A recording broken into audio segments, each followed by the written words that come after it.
This is Spiritual Biz Chat with Kimberly Maska. Inspiration for spiritual entrepreneurs. Join our spiritual family at spiritualbizmagazine.com. Welcome, everybody. Hi, I'm Kimberly Maska, your host of Spiritual Biz Chat, and thank you for joining us today. And we have a fantastic guest who I think a lot of my healers out there are going to be really interested in finding out how she's built an amazing business. Her name is Kathy Gruver, and she's an award-winning author. She's a speaker. She is everywhere. She's been on over 250 shows as an expert on massage therapy and hypnotherapy, and she's got a practice up in Santa Barbara that is just rocking it. And I think a lot of you healers out there are going to be like, how are you doing this? And so I'm so excited to have you with us today. Kathy, how are you? I'm doing great. Thanks for having me. I appreciate it. Fantastic. So you've built this incredible business, and with a lot of people would think like, I'm a massage therapist or a hypnotherapist. Like, how do I get out there and do that? There is this, it doesn't seem to flow as easily for them as they would like. So share with us your story and how you went down the path and how you ended up creating this really successful business. Yeah, it's as I mentioned off air, I think I just followed the breadcrumbs. I never set out to be a massage therapist. I was an actor. I was a theater major in college. I moved cross country with all my crap in my car back in 1992 to pursue that acting career. And when I realized that was completely out of my hands, and I found it very frustrating. I'm a Capricorn. I'm very ambitious. I'm very aggressive. I've got all that. Let's succeed at this thing. And in any other profession, if you're good at what you do and you work hard at it, you achieve it. But not as an actor. You don't have attorneys who pass the bar and then are waiting tables. They're an attorney. And it's not like that with performing, which really drove me crazy because I was a really incredible actress, but couldn't get anywhere. And it was really driving me crazy. So I ended up in the production end of things and ended up coming up to Santa Barbara for a production job, which fell through in about 6 weeks. I realized the man was completely insane. It was a very abusive situation. And I kind of fell back on the massage. I started studying massage when I was in college, very accidentally. I apprenticed with a woman who taught me about bodywork and massage and herbs and homeopathics and just all aspects of that. And I thought, hey, I'm dying to get my hands on people again. I had done a little bit of massage when I was in Hollywood, but not a lot.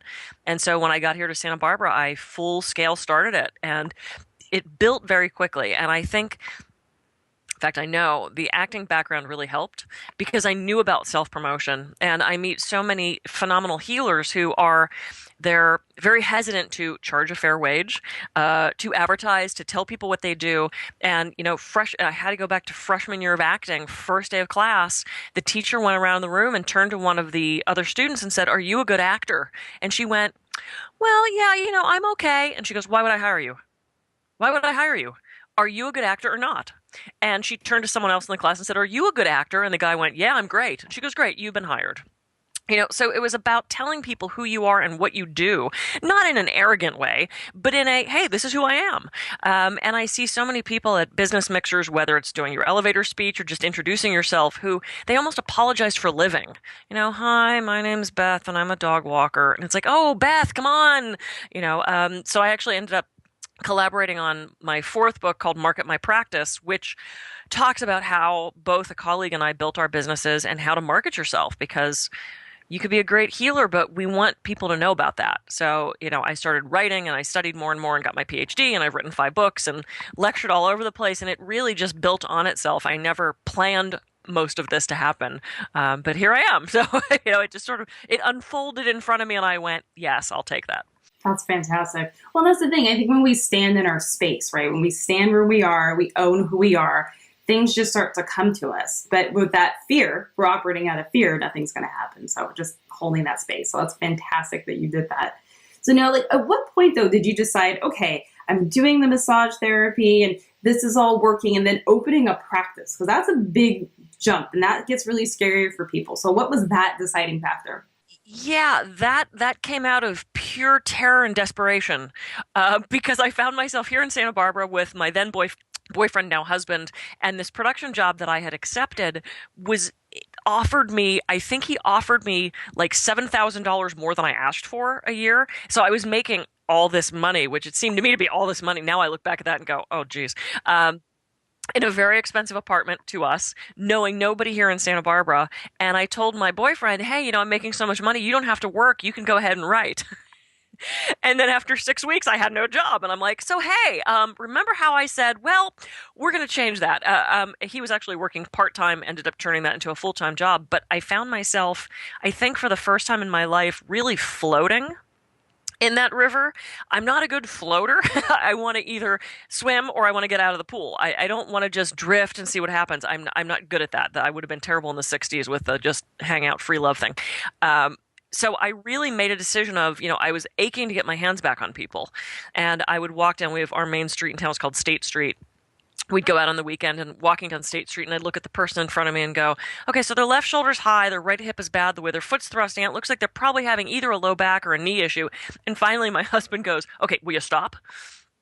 Like, clearly you want it, because I'm like, oh, I could just, if I could, and he finally said, okay, stop, either go do this or stop because you're driving me crazy. And I realized, no, I really did want to get my hands back on people.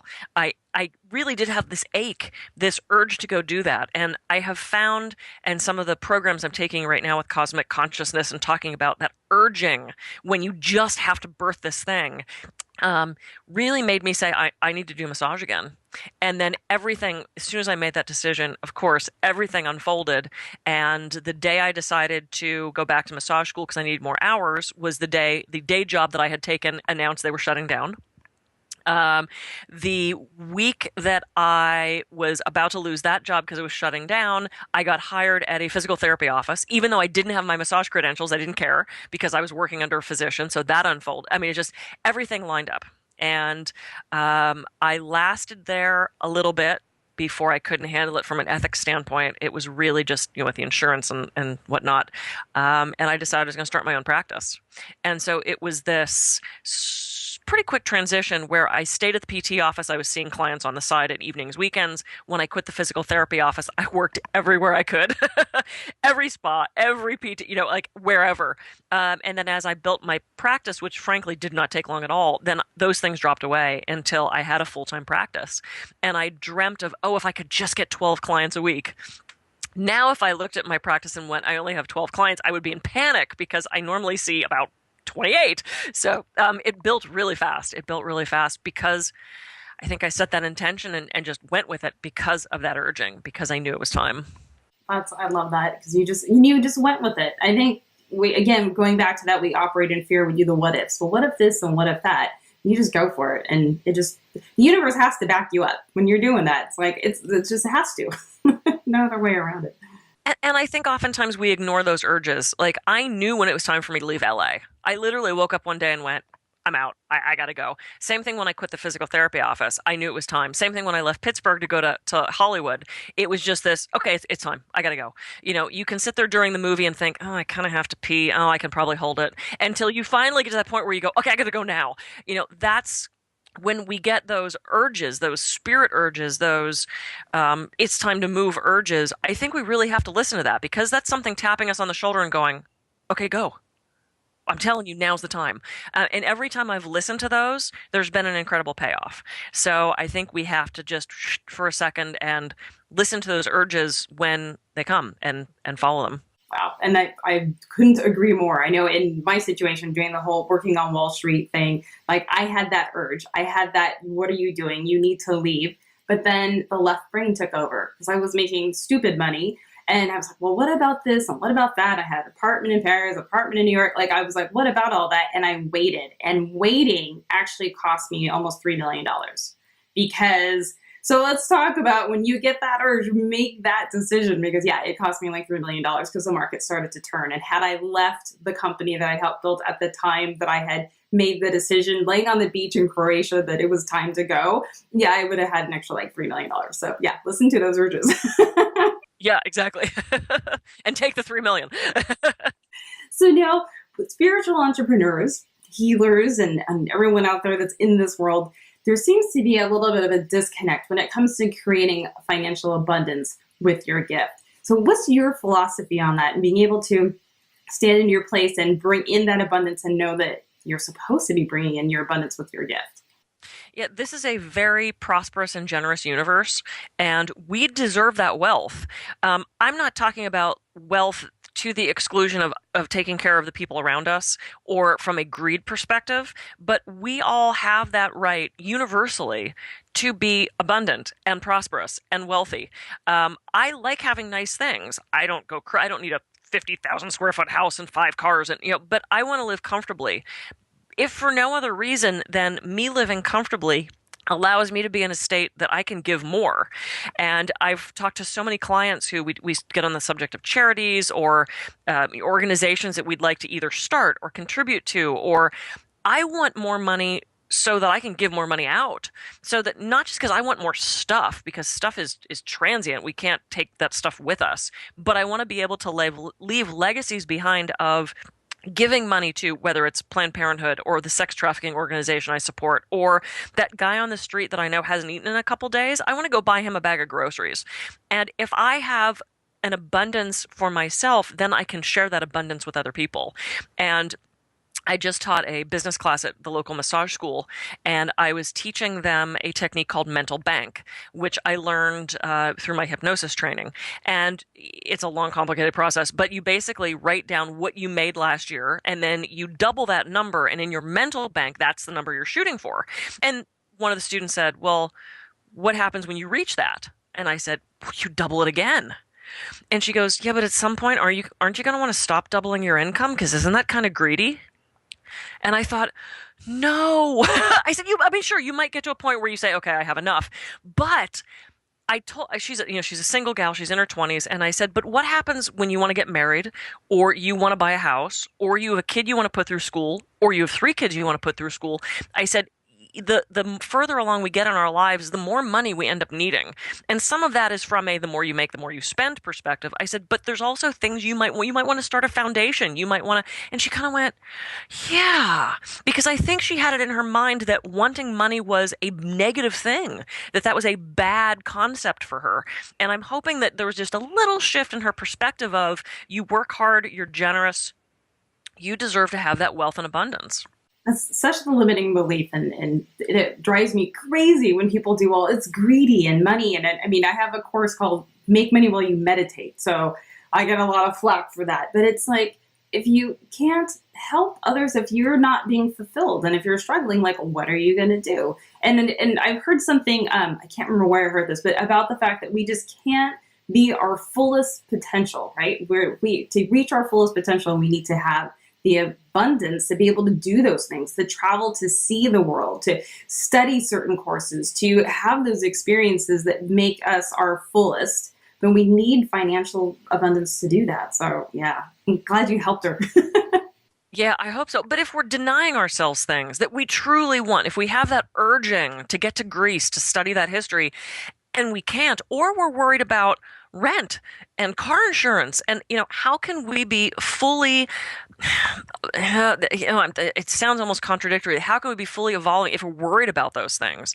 I don't think, we should be okay wherever we are. We should be able to still be full spiritually, but that stress of not knowing where your next I remember as an actor in LA, there were 3 of us that drove back and forth to do Little Shop of Horrors in a community theater every night, and we all got paid on different schedules.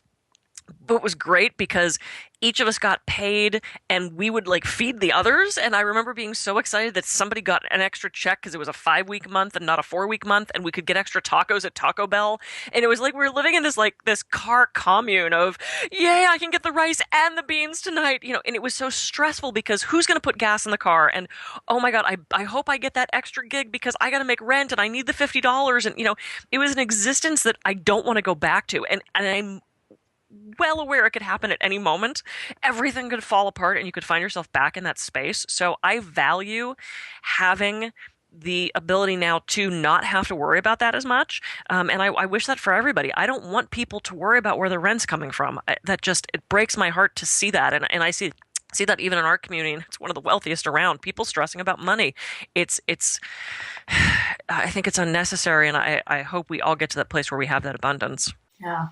We're working on the shift now with everybody. So So one thing I love about you is that you are everywhere you're everywhere. I don't know how to put it. You're, a leading expert in like over 215 radio shows, TV shows, magazines, everything. So how do you do that? Because I know everyone wants to know, how do I get up there? How do I get publicity? How do I get speaking jobs? That's like the number one question I hear from my clients is like, how do I get out there and speak? So share with us your secret and how you get yourself out there. Yeah, it's been a building up, and the first couple radio shows I did, I actually paid to be on.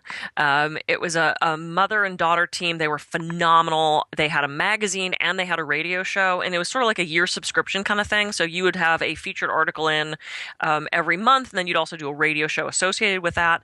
And because I had the acting background, I'm totally comfortable on TV. I'm totally comfortable on the radio. A lot of people who want to go that route aren't. So if you are not comfortable on radio and TV, make sure you are before you try to pursue that, or you're going to have they want to see that you've done something. And that's why I did that with Big Blend, which was awesome, because it then allowed me to go to other places and say, oh, look, here's a couple of the recordings I've done. And they listened to it and went, oh my God, that sounds great. They didn't know I paid to have that service. It helped fund the magazine, and that stuff's expensive, So that was the way it started. And then there was something called Help a Reporter, HARO, HARO, and I was one of the first people that signed up for that. And it was reporters and journalists looking for experts. And that's actually how I started to build that up. And then I approached magazines. I approached Massage Magazine and Massage and Body Works Magazine because that was my main field at that point. And I said, hey, I have an article idea about blah, blah, blah. Sometimes magazines pay, sometimes they don't. There's less paying now that so much of the content's online and the publishing industry has changed. So don't expect to make a lot of money from it. And it just kind of built from there. After my first book, Alternative Medicine Cabinet, came out, I was approached by Lifetime Television, and I did their morning show. And then I had that film. It's really building a bridge to the next thing, and it takes patience. I've been at this for 7 or 8 years now, and I'm still not quite where I'd like to be. I'm better. I'm closer. I'm gathering those things. But you have to decide what your goal is. Do you want to have a national stage? And in which case, why? And what is your message? Or do you want to increase your local business? In which case you contact the local radio station, the local Elks Lodge, the local Chamber of Commerce. It depends on what you want to do with it. If you just want to increase your local business, there's so many opportunities to do that through the local organizations. Radio shows always need guests. They always need content. But it can't be a sales pitch. They won't have you on for that. You got to have a hook. You got to have a good bio. You have to have some purpose for being on their show. And then you have to find a way to share that with them. And crafting a pitch, and thank God I'm married to a writer who is the best pitch crafter. I swear, I write something and I think it's fabulous. And I say, oh, can you just look this over? I'm sure you can't change anything. And he hands it back. It's all redlined. And I'm like, oh, that was really crap. Oh, well, thank God I'm married to you. That's the advantage of being married to a writer. So learned how to craft a good pitch. That's really important. And then, you've got to have this stuff to back it up too. If you do a bunch of crappy radio interviews, no one's going to have you back. So hone your skill, know what your message is, and then find those people that need your message. Fantastic. And it's, it's a little bit of hustle, right? You got to get out there, and it's not going to just fall. Sometimes it does just fall in your lap, but it's a little bit of hustle. Yeah, it's very time consuming because, I'm up every day at about 7:30, and the first thing I do is hit the computer, and I'm responding to queries, and I'm answering, I just answered 20 questions for a big blog, which took a lot of time. It was at least an hour of my time. So you have to do the work too. You can't just say, hey, I booked 5 shows. Geez, okay, now that's 5 hours of radio. You've got to fit that into your schedule. So it's incredibly time consuming. And there are days where, sure, I only do 6 massages, but I've worked for 12 hours because I'm doing so much of that other stuff in between. It takes a lot of hat changing, a lot of focus changing. There are times I'm in the middle of writing and a client comes in and I remember, no, I'm still a massage therapist. I actually have to rub this person, so it's a lot of organization. And thank God I'm very much a self-starter and very organized and very driven and very Capricorn. So I can handle all that. But yeah, not everybody has it in them to juggle so many things at once. So know what your limitations are. That's a really sound piece of advice for sure. So now when we're in this business arena and we try and keep our spiritual side and keep ourselves balanced, it's not always easy. So how do you keep in contact with your higher self and keep that bond going while creating a successful business? What's your balance strategy? Yeah, it was a long time before I found balance because especially trying to start my practice, if somebody called, I jumped on the phone. If somebody wanted a massage Saturday at 2 o'clock, it didn't matter that I was hoping to have the day off. I went and did that. So during the building phase, I was incredibly abusive to myself because I knew I needed to do it at that point. And now I'm to a level where I have a waiting list. I don't do a lot of advertising just because I'm so known in the community and there's a lot of referrals. So now I make sure I dance 4 days a week and I don't work weekends. And well, I mean, I do like writing and things like that. I don't see clients on weekends typically. And I do trapeze and I have found those things that fuel me, that is my drug, my church, my relaxation, my stress reliever, and I make sure I have time for them. I go to events with my husband, and being that he writes about wine, food, and travel, we get to do some phenomenal events. So I will take that afternoon off, and I will go to the big wine event, and I will drink wine and eat good food and spend time with my husband. And, it's important to find that balance. And so many people talk about not having time to squeeze in exercise and, find the activity that really fuels you, and then you'll make time for it. I will not miss a dance class. And I really try very hard to do trapeze at least two or 3 times a month. It's not close to me, so it's a heck of a drive, but I'm committed to that because I know it keeps me sane. It's exercise. It's spiritual. I meditate every day, one form or another, even if it's just my quick mini of the inhale, I am, exhale at peace. I do that for a couple minutes, or I'll sit on the pillow and actually formally meditate. It's important to keep in touch with that spirit, especially when you're stuck in the business world or in the computer world, to keep your grounding and to keep that tethered to not only the earth, but also spirit, especially if you're dealing with other people. They could be a little exhausting. You have to take care of your own spirit and energy, or else you don't have anything to share. Yeah, and making that time. I actually block out, and I have to admit, I've been a little bad about it lately with the launch of the magazine. I haven't been on top of it, but I actually block out in my calendar. I do Zumba. I love the dance. Same thing. I have dance, yeah, and so I block it out, but I need to get better about that. So I'm going to have to listen to your advice and my own advice. It's blocking out time. So now, looking back in your process and what you've created for yourself, what would be the one piece of advice you would give that, like, if you'd only known then what you know now, what would that one thing be that you would share with other spiritual entrepreneurs? Yeah, I think it has to do with the trust thing. I went very systematically through to get to this point. I can show very clearly the steps of jumping to that rock, to that rock, to that rock, to that rock. It was very Capricorn in that way. It was just this slow jumping from thing to thing to get here. But there were so many times along the way that things really did scare me, and I doubted my own ability, and I doubted my own opportunity to have success. And I think had I just stepped back and gone, everything's going to be okay. I had no mentor. I didn't have a lot of guidance because there weren't a lot of massage therapists that I could turn to or people in this field that I could ask questions of. So I really just sort of threw a bunch of spaghetti on the wall and went, all right, well, I hope this works. And, when I got my first office, I was terrified because now I had to pay rent. When things like these shopping center discount massage places started opening up all over town, I went into a panic because I can't compete with that. I can't compete with $49 and 5 therapists, and things like that really shook me and scared me. And I think it's okay to have an awareness of those things to keep yourself on track and to keep yourself motivated and working. But I don't think it needed to paralyze me the way it did. I could have had more trust in the process and just let it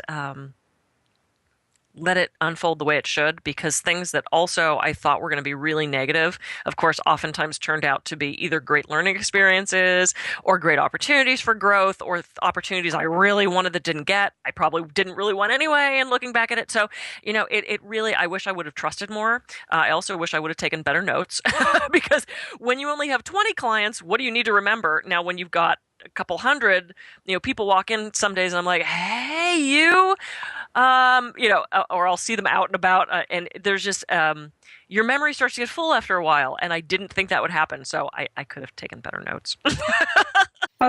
That's a great piece of advice. I know dealing with show guests and speaking with someone, especially sometimes I'll book 5 shows in a day, and at the end of the day, I actually don't remember who I spoke to first person in the morning. And then later on, I'm having to go back and I'm like, oh yeah, I totally agree on the taking better notes. Yeah, well, and I had gone through a while back, and I might have actually sent you an email. I went back through to all the radio shows I've done because every time I have a new book come out, I try to do radio to promote that. And so when Journey of Healing came out, which was my recent book, came out at the end of last year, I literally went through all of my old emails from like 2011 on and found all the old radio shows I've done. And I contacted every single host. I was talking about legwork. Every single host and said, hey, I was on your show back in 2011. You know, a lot of the shows had disappeared. They were gone. They weren't on the air anymore. But I had emailed one and said, hey, you know, I was back on your show in 2013 and my new book just came out. It would be really great to be on your show. And she wrote back, Kathy, I interviewed you last week. And I was like, okay. I'm a doofus, you know, because I do so many shows. I'll sometimes do 3 or 4 a week. And I had just the name looked vaguely familiar, but, you know, I had just done all these emails and I was trying to take notes as I did it. And she laughed and she goes, maybe a little bit of time in between. And I'm like, okay, I'm sorry, I'm an idiot. And she didn't take offense to that or anything, but I felt like such an ass, you know, hey, I'd love to be on your show. Oh, I just was. Okay, well, never mind then. You know, whoops, my bad. Do over. So yeah, keeping it's easy to get overwhelmed, especially if you're trying to juggle so many things, like, you know. So yeah, being a little more aware of what you're doing. There was one day I skipped a woman's left leg during her massage because she was my 6th massage of the day and I had already done 5 left legs and I thought for sure it was hers and we were talking about something and the next thing you know, I'm like, I didn't do your leg, did I? She's like, yeah, no. I'm like, oh, I'm so sorry. I felt so stupid. Or someone will ask me a question. I'll do a couple radio shows in one day and they'll ask me a question and halfway through my answer I'll think, did I say this to them already or was that the other show? You know, I'm sure you've done that too, interviewing so many people. Like, oh, so wait, if I told you this already, excuse me. Yeah, it's keeping track and juggling and staying in the present moment and aware of what you're doing is key and sometimes not easy to do. Oh, that's so funny. Now, you're actually, as we're saying this, I'm like, you know what? I need to make sure I go update the spreadsheet. Because I know I haven't found yet, to be honest, like there's all these technology things in Evernote, and I haven't found something, you know, that really works where it's like in one shot of an Excel spreadsheet. I have spreadsheets for everything. Thank you. I love Excel spreadsheets. Yeah. I clearly have not used them properly, but if I put all my shows in them, I don't have time to do that. That's the thing. I'm doing the shows. I'm pitching the show and then doing the show. I don't have the time to then actually categorize all the shows of who I contacted. I started out doing that. Who did I contact? Did they hear back? Did I follow up? And it just kind of falls away. I mean, because everything else starts to happen. So try to stay as organized as you can. Don't follow our lead. Try to stay organized as you can. Oh, goodness. Well, this has been amazing and fantastic. And thank you so much for your time. So I know you have these amazing books that are out. So if someone wants to go out and find out more about you and your practice and what you've done, other than everywhere that you are, where are they going to go find you? Yeah, the best place is my website, which is thealternativemedicinecabinet.com. It's got all 5 of my books. I'm really excited. Conquer Your Stress. I've self-published all my books, and Conquer Your Stress was picked up by a traditional publisher, and it's going to be re-released. And it doesn't normally go that way. I've had several people go, "Oh my God, how'd you do that?" I followed the breadcrumbs once again, and that urging to, I want to get a publisher. And it just wholly worked. So that's going to be re-released soon, which I'm really excited about. But yeah, I've got a lot of free resources on the site, links to past shows. Maybe I should go check those out to see where I've been. So yeah, it's thealternativemedicinecabinet.com. You can sign up for my newsletter, and there's tons of great resources there. So check it out. Fantastic. Well, it's been lovely. Thank you for sharing your energy and space, and we'll see you soon. Sounds good. Thanks for having me. You've been listening to Spiritual Biz Chat with Kimberly Maska. Inspiration for spiritual entrepreneurs. Hear our latest interviews and join our spiritual family at spiritualbizmagazine.com.